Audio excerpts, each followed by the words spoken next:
Welcome to day 2 and our fall look of brand new goodies. And today we have something, don't you just love it when there's a product that you can use a whole bunch of other products with? Well, that's what we have. They are black and white embossed sheets, and there are so many things you can do with them. Yes, and we're going to show you what the design team has done. Come play with us.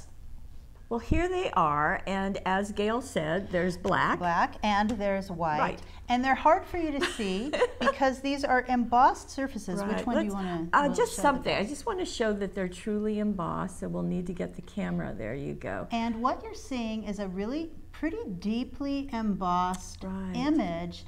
And you're getting a variety of images here too. Right. On the black sheets, you're getting every day. So you can see love and flowers and wing things and seashell and just all butterflies kinds of things. And hearts. But on the white sheets, you're seeing Christmas. And here's the deal. I was cleaning out my office, true story, and if anyone wants to help, it still isn't clean, and found these plates. They are brass plates. They are as heavy as anything. Right. And they were hand cut, hand carved.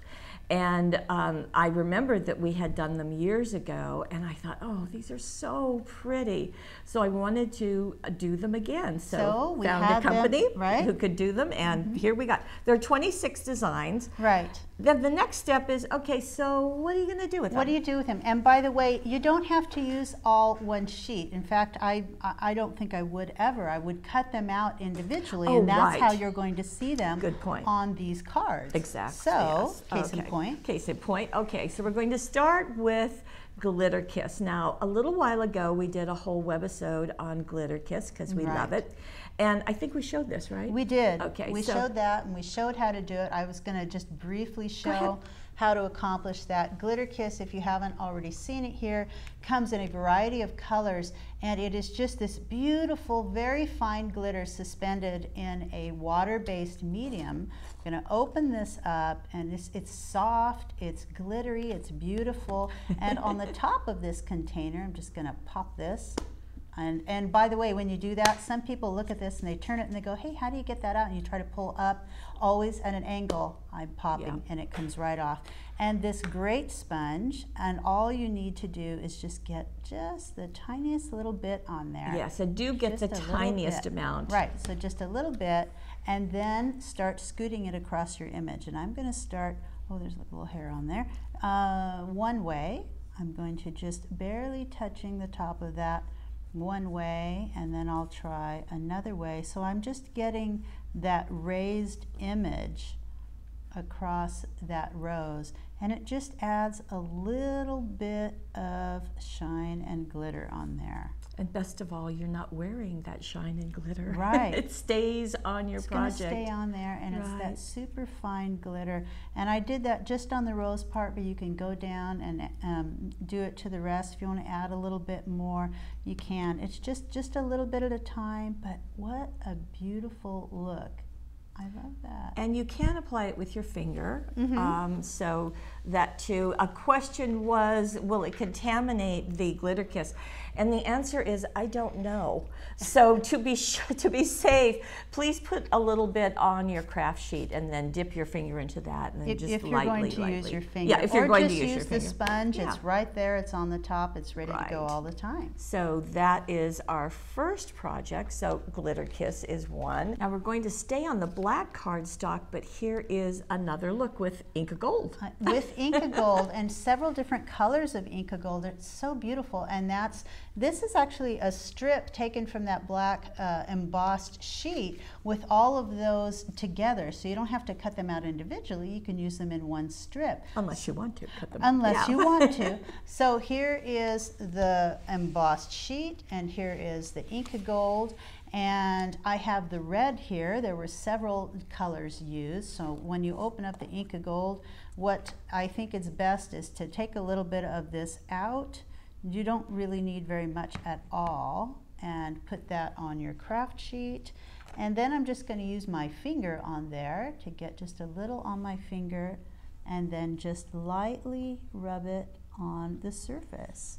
So I just think that's a really fun idea There's just adding these different colors. And for each little bug or insect on here, you can add a different color, and you can continue to add it until you've got it nice and dark. We'll go ahead and do the next one in blue and purple or whatever you want to use there. So here's a really nice fun. close-up so you can see the end result. You know, I have to say, I noticed that the little dots there are black. And my little bug is red all over. When you put on the Inka-Gold, it's going to go everywhere here, although I'm pretty much keeping off the background. If you want to remove it from those little black dots, I'm quite certain that Debbie afterwards went over with, I think it was Debbie. It was Susan. Susan went over with a little penknife, and you can just scrape the Inka-Gold off wherever you don't want it to be. So you can actually do that. Get it a little black to I could work on that a little bit and make it pretty. And work in the background too. If you get it in the background, just scrape it off. It pretty much comes right off. Because it's paper. Right.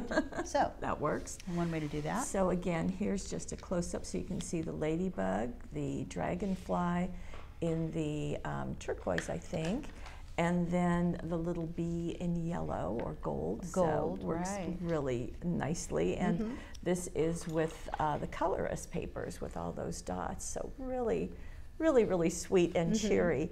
Now we're staying on the black for one more, and we're going to do mica powders. So like I said, this uses a lot of different products, and something I'm noticing right away is that this is brown fireworks holographic that's been matted on the, or placed on the card and matting the emboss. So really interesting It look. makes a nice focal, and I do like that wrap of twine down at the bottom too. It kind of goes along with that image. So you've got that beautiful daffodil, and it starts like this, so you definitely want to add something to it. And we've got mica powders, and there were several used here. I'm using the yellow and this green, so look up the gallery to get just the right colors. But Debbie used a Versa marker with this one because it's a good way to attach the mica powders really easily.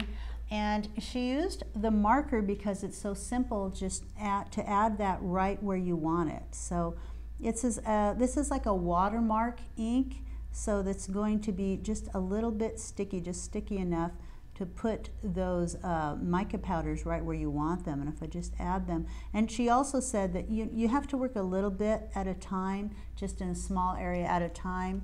Add the mica flakes, so it doesn't dry. Right, Okay. and then work on the next area. So I've got a little bit of the powder on a brush, and I just start pouncing, and that color sticks right where the Versa marker was placed. So you've really got a beautiful look, really simple to do. I'm going to blow it off here. Or you can get a clean paintbrush. So let me see if I can get most of this off there. That's pretty good. No, that works. I've got most of it off. And then you just remove the excess. And you can see how it starts to shape up nicely. Yeah. And just continue on. Then I would use the Versa marker again on the next part and add a little bit more.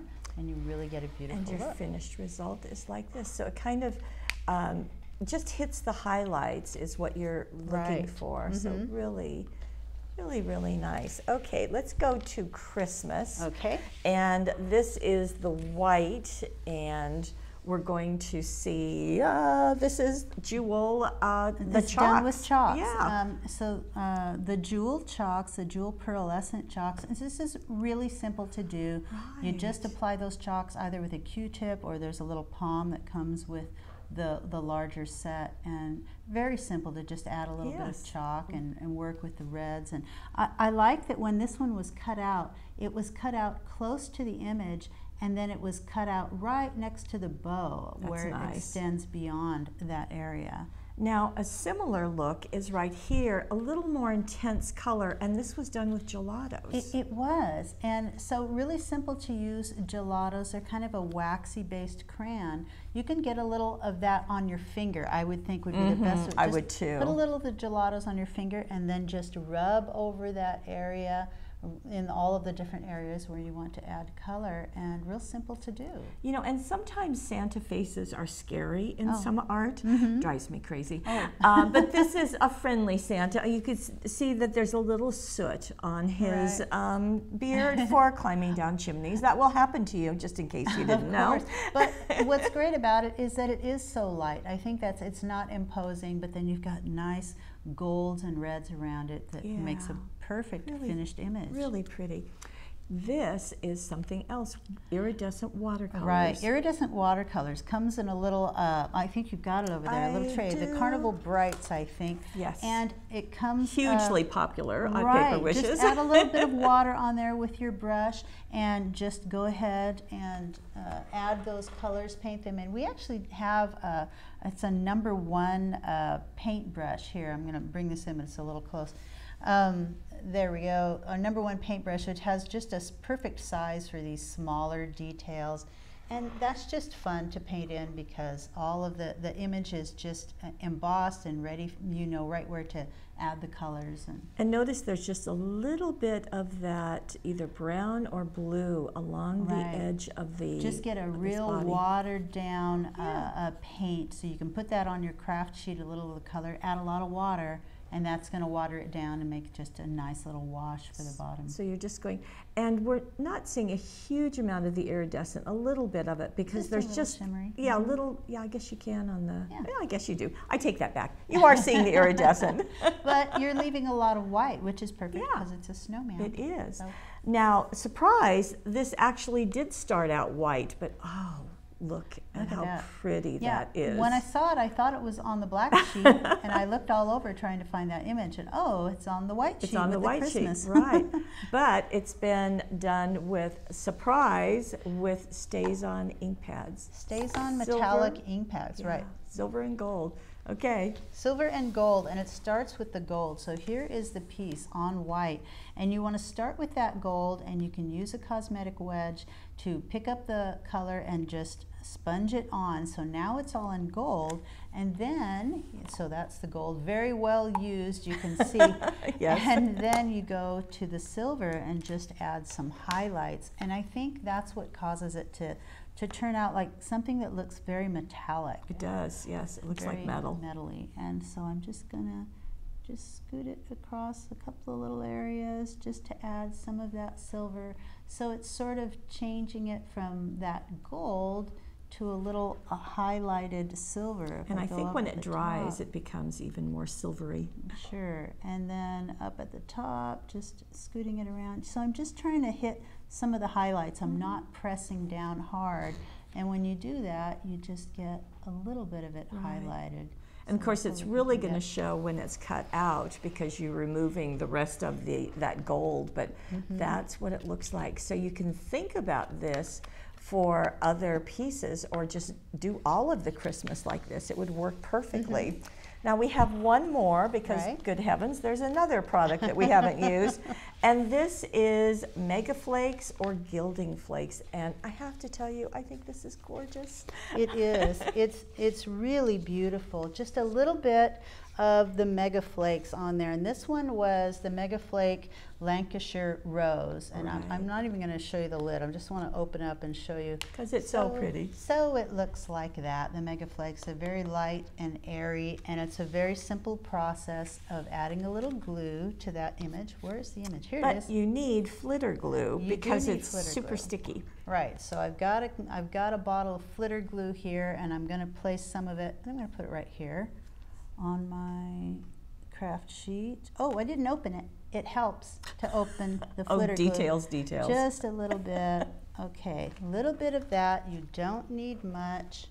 And then with my sponge, I'm going to just get, I don't want a really thick layer on here because I don't want to push it down into every crevice. I just want to lightly pounce it. And that's really been true on everything except for the one that we just did with the StazOn. Right. But everything else has been stay really light fingers, light hand on the embossed sheets. And I'm just I'm looking at the image so that I can see where I'm working, and I'm just adding a little bit of the glue at a time just so I can get those raised areas. And now I'm going to add the MegaFlakes. And they come in all of these different colors. You can see the copper, you can see the gold in this one, which are perfect for fall colors. So I'm just going to press that in place, sort of. Oh, there's a big one came out. Press that on there and then work it in a little bit with my fingers and then go directly to a clean sponge. This is not the glue sponge. And just start rubbing it. Or you can use the scoochy foam that's really made for this. The either scoochy way. foam, yeah, it actually works a lot better than this, but I had this handy. So, oh, actually, yay! Good. I have a scoochy foam. It's perfect for it. It really takes it off. You can hear the difference too. It just sort of takes it off really quickly. And just like one of the other ones, by the way, if you have it in areas you don't want it, you can scrape that off with a pen knife a little bit. Just kind of shows too how light fingers you need. But you can see all the detail that comes out immediately. It's just beautiful. Oh, so pretty. So a light hand is going to serve you best with this, and we'll back up a little bit. Again, this has the brown fireworks holographic. Wow, very, very useful. So a light hand, which means not a lot of effort to create a beautiful look. And you're going to get that with all of the embossed sheets, which really you can see on the cards and not so much on here. So you're going to turn these sheets, which truly are embossed, folks, into really beautiful, beautiful projects. And while we're showing them on cards so that we could give you the whole variety, of course, doing them on scrapbooking pages, on tags, on your journals. It's just going to work beautifully. Lots of different options with this one. Use everything that's in your stash. And we'll see you tomorrow for day 3 in our week of Webisodes, and we're going to show you brand new things. See you then.